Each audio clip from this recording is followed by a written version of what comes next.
What's up, guys? Sam Brizzy here for another video. Guys, if you're new to the channel, please don't forget to smash that subscribe button if you've been here before. Thank you so much for coming back. Today, I got a question, and it was, what's your favorite submission from side control?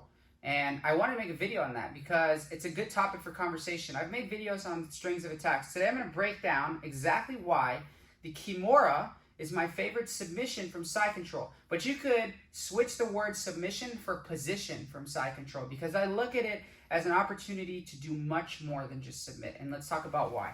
So, let's assume we have our opponent in side control. Let's turn it this way. Okay? The Kimura. We're not talking about setups here today. Can you put your legs down? We're talking about just why this is the best position, in my opinion, for me, from side control. Let's assume I lock up a Kimura grip. I switch here, and I come into this position. Traditional Kimura finish where we're like in a 180-degree line. I step over, I bring my chest to his elbow, I pull up, and I go for the finish, right? That's one of our traditional Kimuras. Why do I like this position so much?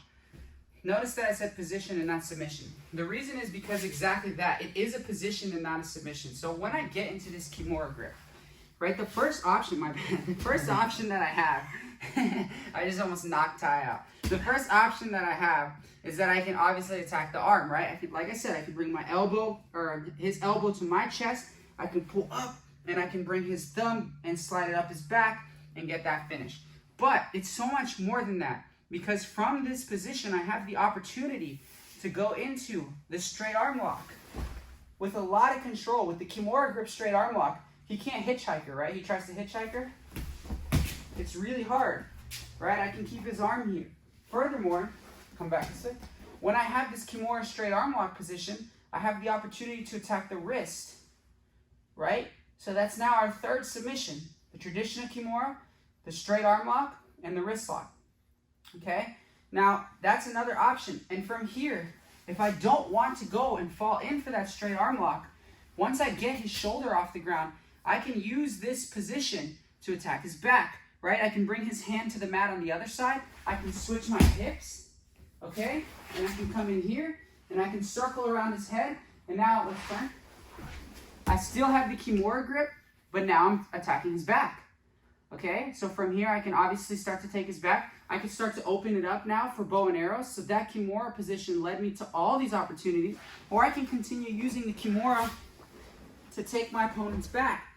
And then from here I can start to attack different submissions from that position. So the Kimura is much more than a submission. The minute that, however I'm able to do so, maybe he's here, I pull up, come here, and I lock this, I can start to attack so many different things, guys. There's inverted triangles from here, right? I can pull this arm up. I can start to lock. I can fall this way. And now I have inverted triangles. So there's so many different things that you can do, guys. The possibilities are virtually endless.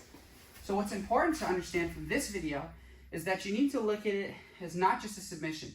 Because one of the things I see a lot of lower belts doing, and higher belts, all the way up until black, is that they get so caught up with the idea of finishing the submission they initially sought out to get, i.e. the Kimura, that they forget about all the other opportunities. My style is very fluid, and it's very, very flowy. I'm consistently looking for what my opponent gives me. So if I see a Kimura that's there, but I don't feel like it's 100%, I'll switch to things slowly, maybe the straight arm lock, then maybe the wrist lock, until I feel like I'm getting to something that is much more easy to finish, and I'm utilizing much less strength.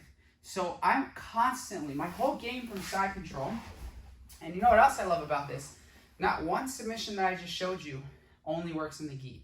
Everything we just did works in no gi, and something that I personally tried to do, because I started with no gi, and I grew up doing no gi every day, is trying to do things that work in both. Every time I get to the side control, when he's shelved up, I'm constantly looking for a way to try and get to this position. However I get it, right? Maybe I go knee on belly, he pushes on my knee, I come through, and I get to here. Because I now have a system of attacks from here. And once I get here, I'm very comfortable, I'm nice and tight, and I see what my opponent's gonna give me, right? If I feel like he's gripped up super tight on his belt or his other hand, and there's no way I'm gonna break it, and even if I fall for the arm bar, I'm not gonna break it, then maybe I'll use it to switch to the back, right?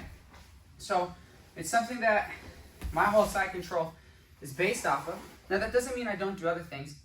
Excuse me, I like the baseball bat choke, I like the cross choke, the Ezekiel choke, I like feeding guillotines from there, tons of different things. But it is, and my answer to that question, the best submission from side control for that reason. Furthermore, you can use it in self-defense. You can use it in MMA. It's a good form of control. If you're in law enforcement, it's a great position to keep your opponent's arms tied up. There's just so many benefits. I could literally write a book on why the Kimura is so good, particularly from side control. But even in the whole big picture of jiu-jitsu, the Kimura is amazing. I don't want to get too off topic, but you can do it from bottom, from top, while you're passing, while you're defending, if somebody's taking your back, if you took somebody's back. I mean, it's everywhere. So I hope you guys enjoy this. I hope I answered the question well, and I hope that this helps you guys develop your side control based off the Kimura, work on some attacks from there, and see the opportunities that you get. Thanks to my friend Ty. Thanks to you guys. Don't forget to like, subscribe. Always, guys. Thank you.